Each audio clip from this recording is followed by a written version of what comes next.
가난한 날의 행복. 김소운. 먹을 만큼 살게 되면 지난 날의 가난을 잊어버리는 것이 인지상정인가 보다. 가난은 결코 환영할 것이 못되니 빨리 잊을수록 좋은 것일지도 모른다. 그러나 가난하고 어려웠던 생활에도 아침 이슬같이 반짝이는 아름다운 회상이 있다. 여기에 적은 세 쌍의 가난한 부부 이야기는 이미 지나간 옛날 이야기이지만 내게 언제나 새로운 감동을 안겨다주는 실화이다. 그들은 가난한 신혼부부였다. 보통의 경우라면 남편이 직장으로 나가고 아내는 집에서 살림을 하겠지만 그들은 반대였다. 남편은 실직으로 집안에 있고 아내는 집에서 가까운 어느 회사에 다니고 있었다. 어느 날 아침 쌀이 떨어져서 아내는 아침을 굶고 출근을 했다. 어떻게든지 변통을 해서 점심을 지어 놓을 테니 그때까지만 참으오. 출근하는 아내에게 남편은 이렇게 말했다. 마침내 점심시간이 되어서 아내가 집에 돌아와 보니 남편은 보이지 않고 방 안에는 신문지로 덮인 밥상이 놓여 있었다. 아내는 조용히 신문지를 걷었다. 따뜻한 밥 한 그릇과 간장 한 종지. 쌀은 어떻게 구했지만 찬까지는 마련할 수 없었던 모양이다. 아내는 수저를 들려고 하다가 문득 상위에 놓인 쪽지를 보았다. 왕후밥, 거린의 찬. 이걸로 우선 시장기만 속여두어. 낯익은 남편의 글씨였다. 순간 아내는 눈물이 핑 돌았다. 왕후가 된 것보다도 행복했다. 만금을 주고도 살 수 없는 행복감에 가슴이 부풀었다. 다음은 어느 시인 내외의 젊은 시절 이야기다. 역시 가난한 부부였다. 어느 날 아침 남편은 세수를 하고 들어와 아침상을 기다리고 있었다. 그때 시인의 아내가 쟁반에다 삶은 고구마 몇 개를 담아 들고 들어왔다. 햇고구마가 하도 맛있다고 아랫집에서 그러기에 우리도 좀 사왔어요. 맛이나 보세요. 남편은 본래 고구마를 좋아하지도 않는 데다가 식전에 그런 것을 먹는 게 부담스럽게 느껴졌지만 아내를 대접하는 뜻에서 그중 제일 작은 놈을 하나 골라 먹었다. 그리고 쟁반 위에 함께 놓인 홍차를 들었다. 하나면 정이 안 간대요. 한 개만 더 드세요. 아내는 웃으면서 또 이렇게 권했다. 남편은 마지못해 또 한 개를 집었다.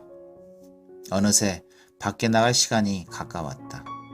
남편은 이제 나가봐야겠어. 밥상 드려요. 하고 재촉했다. 지금 잡숫고 있잖아요. 이 고구마가 오늘 우리 아침밥이어요. 뭐요? 남편은 비로소 집에 쌀이 떨어진 줄도 모르고 무안하고 미안한 생각에 얼굴이 화끈했다. 쌀이 없으면 없다고 좀 왜 미리 말을 못하는 거요? 산에 봉변을 시켜도 유분수지. 뽀르뚱에 한마디 쏘아붙이자 아내가 대답했다. 저의 작은 아버님이 장관이셔요. 어딜 가면 쌀 한 가마 없겠어요? 하지만 긴긴 인생에 이런 일도 있어야 늙어서 얘기거리가 되잖아요. 잔잔한 미소를 지으면서 이렇게 말하는 아내 앞에 남편은 숙연할 수밖에 없었다. 그러면서도 가슴 속에서 형은 못할 행복감이 밀물처럼 밀려왔다. 다음은 어느 종로의 여인에게서 들은 이야기다. 여인이 젊었을 때였다. 남편이 거듭 사업에 실패하자 이들 내외는 갑자기 가난 속에 빠지고 말았다. 남편은 다시 일어나 사과 장사를 시작했다. 서울에서 사과를 싣고 춘천에 갖다 넘기면 다소의 이윤이 생겼다. 그런데 한 번은 춘천으로 떠난 남편이 이틀이 되고 사흘이 되어도 돌아오지를 않았다. 제 날로 돌아오기는 어렵지만 이틀째에는 틀림없이 돌아오는 남편이었다. 아내는 기다리다 못해 닷새째 되는 날 남편을 찾아 춘천으로 떠났다. 춘천에만 닿으면 만나려나 했지요. 춘천을 손바닥만하게 알았나 봐요. 정말 막막하더군요. 하는 수 없이 여관을 뒤졌지요. 여관이란 여관은 모조리 다 뒤졌지만 그이는 없었어요. 하룻밤을 여관에서 뜬 눈으로 새웠지요. 이튿날 아침 문득 그이의 친한 친구 한 분이 도청에 계시다는 것이 생각나서 그분을 찾아 나섰지요. 가는 길에 혹시나 하고 정거장에 들려봤더니 매표구 앞에 들어선 줄 속에 남편이 서 있었다. 아내는 너무 반갑고 원망스러워 말이 나오지 않았다. 트럭에다 사과를 싣고 춘천으로 떠난 남편은 가는 길에 사람을 몇 태웠다고 했다.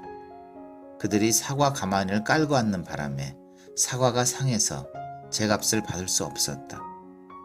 남편은 도저히 손해를 보아서는 안 될 처지였기에 친구의 집에 기숙하면서 시장 옆에 자리를 구해 사과 소매를 시작했다. 그래서 어젯밤 늦게서야 겨우 다 팔 수 있었다는 것이다. 전보도 옳게 재구시를 하지 못했던 8.15 직후였으니. 함께 춘천을 떠나 서울로 향하는 차 속에서 남편은 아내의 손을 꼭 쥐었다. 그때만 해도 3시간 남아 걸리던 경춘선. 남편은 한 번도 그 손을 놓지 않았다. 아내는 한 손을 남편에게 맡긴 채 너무도 행복해서 그저 황홀에 잠길 뿐이었다. 그 남편은 그러나 6.25 때 죽었다고 한다. 여인은 어린 자녀들을 이끌고 모진 세파와 싸우지 않으면 안 되었다. 이제 아이들도 다 커서 대학을 다니고 있으니 그이에게 조금은 면목이 선 것도 같아요. 제가 지금까지 살아올 수 있었던 것은 춘천서 서울까지 제 손을 놓지 않았던 그이의 손길, 그것 때문일지도 모르지요. 여인은 조용히 웃으면서 이렇게 말을 맺었다. 지난날의 가난은 잊지 않는 게 좋겠다. 가난 속에 빛나던 사랑만은 잊지 말아야겠다. 행복은 반드시 부와 일치하진 않는다는 말은 결코 진부한 일편의 경구만은 아니다.